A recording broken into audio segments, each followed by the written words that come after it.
qui est en fait une association qui œuvre pour le rapprochement des Alpes-Maritimes et de certains pays d'Asie, notamment la Corée du Sud, où vous avez longtemps travaillé. Je crois que vous êtes resté 4 ans. Oui. Alors, quel est le but de cette association?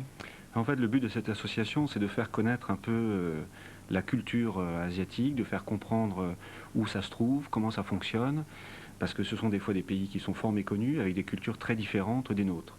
Donc nous, on se focalise plus particulièrement sur la Chine, le Japon et la Corée. La Corée, parce que oui, j'ai vécu 4 ans, mais aussi parce que c'est un pays fort méconnu par les Français. Ils connaissent assez peu, et pourtant c'est un pays qui se développe très vite. Euh, la Corée, vous savez, a des problèmes, puisqu'on a beaucoup parlé dernièrement avec la Corée du Nord, etc. Mais c'est pas seulement ça, c'est aussi un pays qui se développe très vite économiquement. C'est aussi des grandes entreprises comme Samsung, comme Hyundai.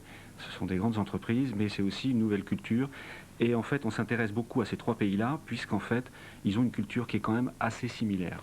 Et ils sont les leaders, je dirais, du continent asiatique. Vous avez créé cette association avec un ami à vous qui est lui d'origine coréenne, qui est avocat international, Philippe Lee. C'est ça, oui. Et donc vous travaillez comme ça en collaboration étroite. Il est en Corée, vous Il êtes est en ici? Corée, oui, oui. J'étais la semaine dernière en Corée, je viens juste de rentrer.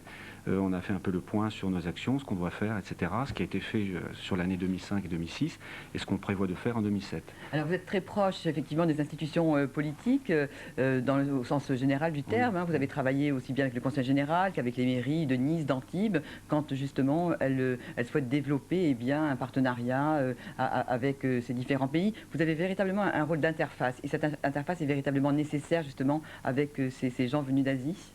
Oui, oui, tout à fait, parce qu'en fait, c'est très difficile de communiquer avec eux, c'est difficile de comprendre comment il faut se comporter, etc. Et nous, on joue un peu le rôle d'expert, on joue un peu le rôle de ce qu'il faut dire, ce qu'il faut faire, Vous comment... pouvez me donner des exemples? Parce que c'est vrai qu'on dit toujours effectivement qu'ils ont un Alors oui, protocole, une façon de penser. Donnez-moi deux, trois exemples. oui, les anecdotes qui sont souvent, c'est plutôt ça qui vous intéressera, je pense.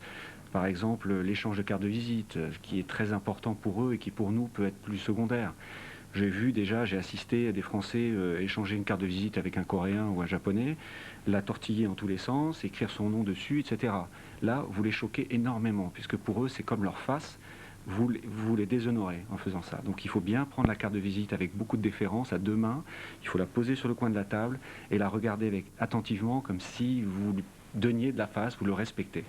Donc ça, c'est un exemple comme l'autre.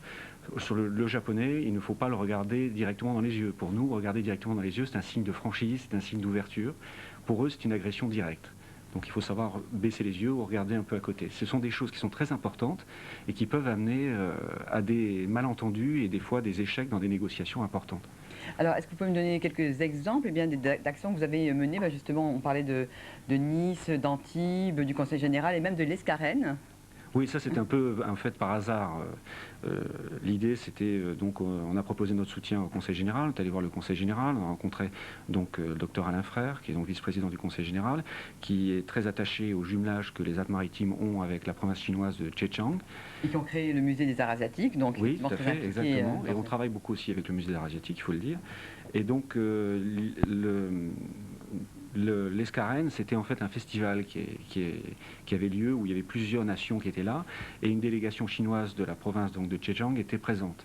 Donc c'est un peu notre baptême du feu, c'était notre première action, nous étions là, nous participions pour rencontrer la délégation et créer un peu une relation entre le Conseil général, améliorer les communications s'il y avait lieu de l'améliorer, parce qu'en fait c'était vraiment un début, quoi. Donc échanges culturels, économiques, commerciaux. Oui, en fait, notre association tourne autour de 3 volets principaux. Le premier, bon, c'est un peu les prestations qu'on peut apporter nous à nos membres, hein. Nous sommes à peu près actuellement une trentaine, ce qui est pas mal pour une association qui a 1 an. Nous avons des membres qui sont un peu partout, hein, c'est pas obligatoirement ici, on en a aussi en Chine, au Japon.